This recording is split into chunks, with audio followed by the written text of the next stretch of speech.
Hello and welcome to another update video about Solana. The prices are currently dropping in the space and Solana is one of the biggest losers at the moment. We can see that Bitcoin dropping 8.7%, Solana as well, all the other coins in the top 10 not losing that much, but I'm sure there will be some cryptos like Cosmos here that are losing even more. It's another red day here for crypto. Didn't start that bad, but we already actually saw it yesterday to start to roll over. We talked about it in the videos, not only Solana, but especially Bitcoin. And my primary expectation has been throughout that we are coming down here once more, because we haven't seen a confirmed move to the upside yet, no confirmed impulse to the upside.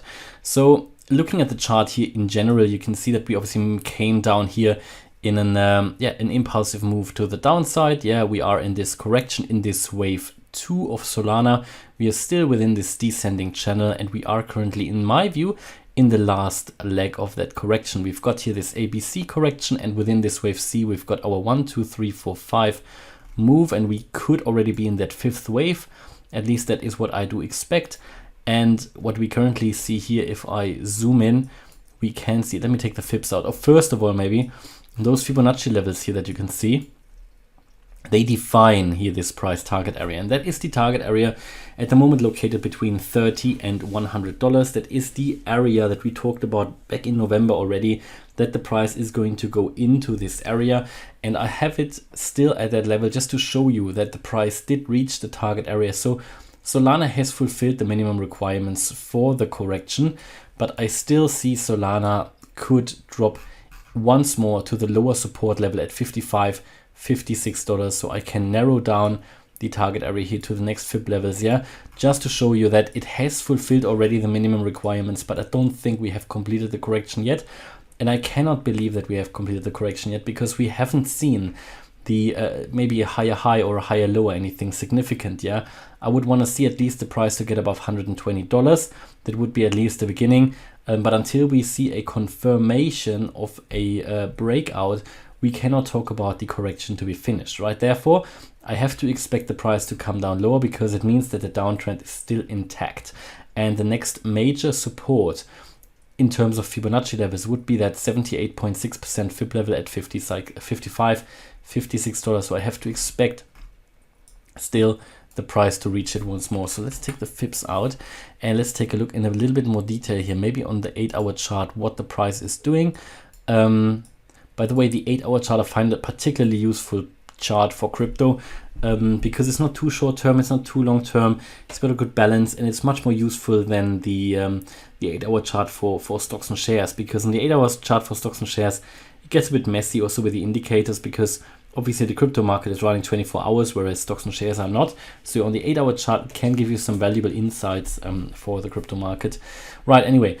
We already talked about it here, that there is a risk that it's going to lose the ascending trend line here. Now it's lost that, and if it loses that, I told you that we are going to go down most likely here to that next support again at $81. I mean, we've got this small support here, that previous low at 85. So you could find a little bit of support there before you get to $81, and if you lose the 81, then we can come down here to that previous low here at $75 in my view without a problem. I lost that support line, so it's been invalidated. I'll take that out also, and that is also what makes me think, right, we're rolling over now anyway.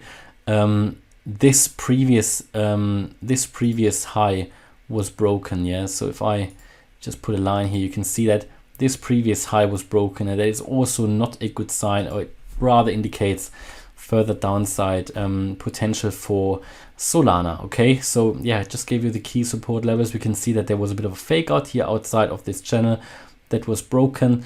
The 50-day moving average here at $106 basically stopped it, and it turns out to be at the moment, at least, to be correct, that we are going to come down here once more, and we are as we speak.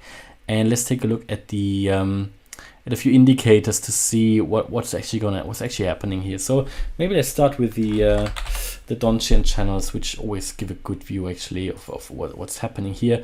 Now this is interesting. The Donchian channels, at least here on the 8-hour chart, they typically, they can obviously be traded or whatever, but typically what is a sign of a downtrend is if the price breaks at least twice into the into one of these bands, right? And if it breaks twice into the bands, then you can obviously use it as an indicator that the price is going to go further into that direction. Of course, doesn't like everything, it doesn't work 100% of the time, and it depends on the time frame. Maybe let's take a look on the 4-hour chart here, and for example here on the 4-hour, this would have been your your sell signal already here, or short signal or whatever, because we are in a downtrend here, because we have broken it once and then we've broken it again here, just the last 4-hour candle, indicating here further price drops. Yeah, absolutely, until you then break back above this middle line that we can see here, and the middle line is currently at $96 US. So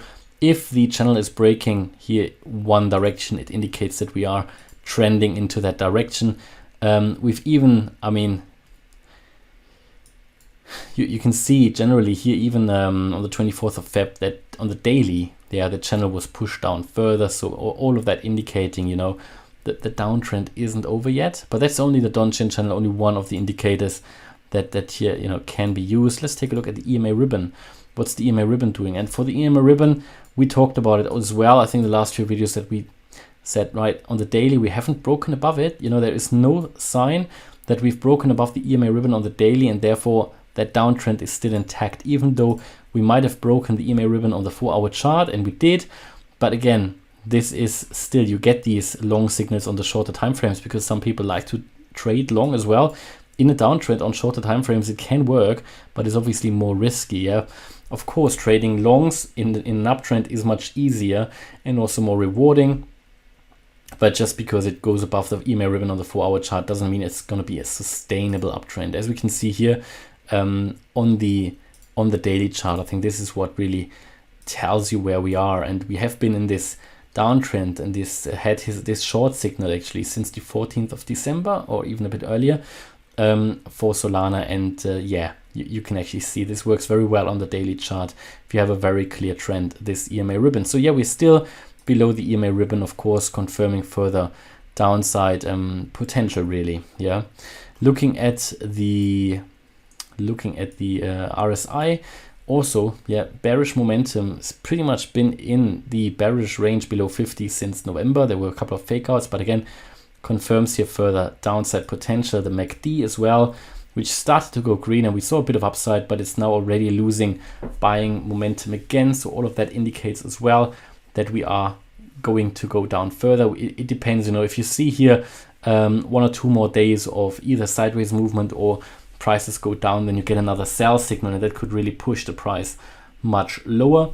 You can already see that the MACD line here in blue is already turning to the downside again. If you cross then that indicator line, that again gives you a further downside potential. And then here, very importantly, I mean, you are here just turning around on the MACD. On the RSI, still in the bearish range. The stochastic is also giving us a sell signal here. Yeah, so it's pretty much very much in the beginning still. So if that moves down now, that can push down obviously the price further. Yeah, so yeah, I don't think here the downtrend is over. Also here now the current short-term downtrend here, if we go for example to the once more to the 4-hour chart, you can see that the RSI still has further space to drop further. Yeah, and also the MACD is still losing buying pressure, so or still gaining buying pressure. Yeah, so buying momentum, selling momentum, I mean, it still gains selling momentum. So in my view, even here on the shorter time frame, the downtrend isn't over yet. I mean, you always get these small recoveries to the upside, but even that I can't see at the moment. I think we're gonna see drop a little bit more, certainly here to that previous swing low at around $84. We're currently at 88, so wouldn't be surprised if we see that before we get a little bit of a recovery and then move down to that $81 level. Yeah, that's my view here on Solana. We need to still finish that correction off. Apparently haven't done it yet, as it seems. Only when that correction is finished, then we can talk about sustainable price increases and new all-time highs, possibly in the area a bit of at least, yeah, $450. But I think the Solana, we could even talk about a $650 based on the Fibonacci extensions. So yeah, hopefully you liked the update about Solana. If you did, please smash the like button and subscribe. And as always, if you really like the content, then check out the channel membership.